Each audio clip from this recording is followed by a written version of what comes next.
Hi, my name's Mike Pace. I work for Utah State University Extension in Utah, and today I want to show you how to collect scion wood for grafting a fruit tree. And when we talk about grafting, people say, okay, why do people want to graft fruit trees?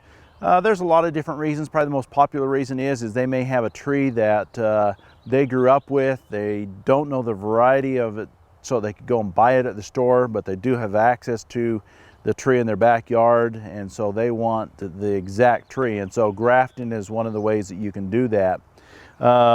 When you look at grafting trees, what you're going to do is you're going to have to order your rootstock ahead of time. Bring that in from a company that basically markets rootstock, and that's going to be what you're going to be grafting your scion wood. Now, the scion wood is the fruiting cultivar that you're going to be grafting, and so that's going to be the apple, the pear variety, and what you're going to look for is last year's growth. And you want last year's growth because it's young vegetative wood. When you make those cuts into that, what it's going to do is it's going to heal quickly, and that's what you want when you make those cuts. And so this is an apple tree that I have right here. Another thing to remember, that when you go to collecting the scion wood that you're going to be grafting, you want to make sure that that is not a plant protected variety. Most plant protections go on those for about 20 years, and so you want to make sure that it is not protected by law for that. This particular one is not, and so we can collect the scion wood from that. And so we're looking at last year's growth. And so if I look on this tree right here, I made a heading cut right here. This is a little bit lower branch, and I can see that basically from my finger to my tip right here, this is all last year's growth. And so that's what I want to collect. The diameter that I'm looking for, I want to try and match the diameter of the rootstock that I ordered. And most rootstocks will be anywhere from 3/16 to about 3/8 inch in diameter. And the most common one that I like to use is 1/4 inch. And so if I look at the diameter of this branch right here, I can see that down towards the base, I've got some bigger material, and as I come up, it's a little bit thinner. And so this is what I want. And so I'm just going to come in and take that off of the tree right here.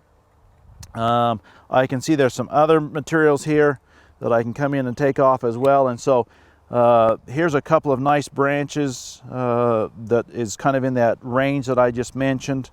And when you collect your scion wood for grafting, you want to do it while the trees are dormant. And here in Utah, typically we want to wait until the hard winter months are past. And so first part of February is when we can start collecting that.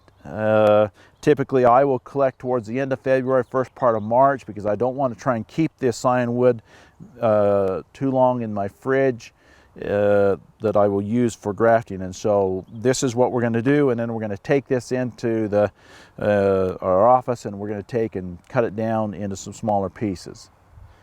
Okay, so we've been outside, we've collected our scion wood. Now what I want to show you is what to do with it if we're not going to be able to graft with it right away. And so what you want to do is, once you're inside, is take and on this segment that we've got, we want to cut off about the bottom 3 to 6 inches of that branch.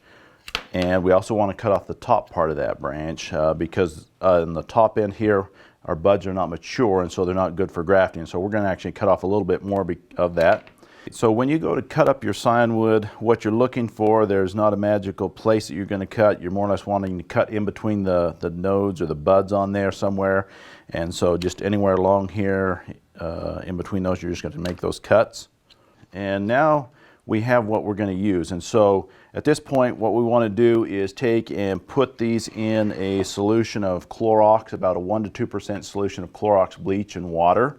And so we're just going to put them in there, let them sit in there for a couple of minutes, and then we're going to put them in a rinse solution. And the reason why we do that is because we're trying to get rid of any bacteria that's on there, that once we put them into the fridge, it will not continue to grow in there. And so we'll leave them in here, stir them around, make sure we've got some on that, and leave them there.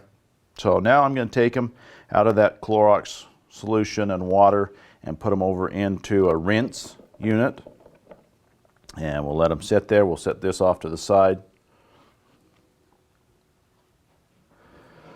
Once we're finished there, what we're going to do is we're going to take them and put them in a just on a paper towel.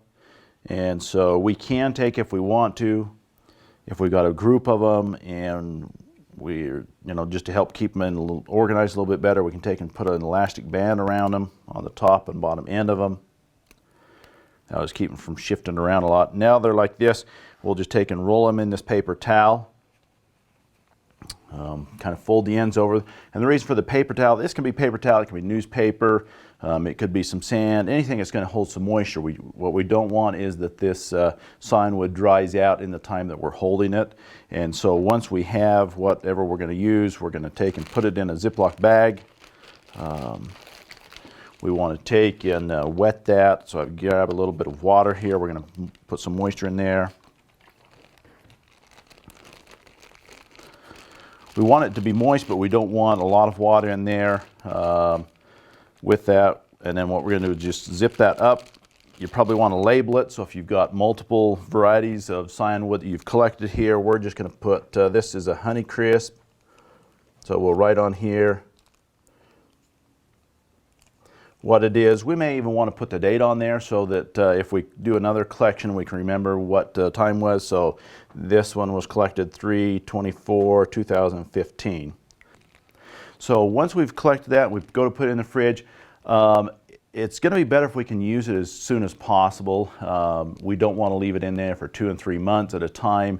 By then you'll see that it'll start to dry out and you'll see some of it will just not be good. And so if you can use it within about 4 to 6 weeks from the time you've collected it, that's going to be the best time frame to use that in.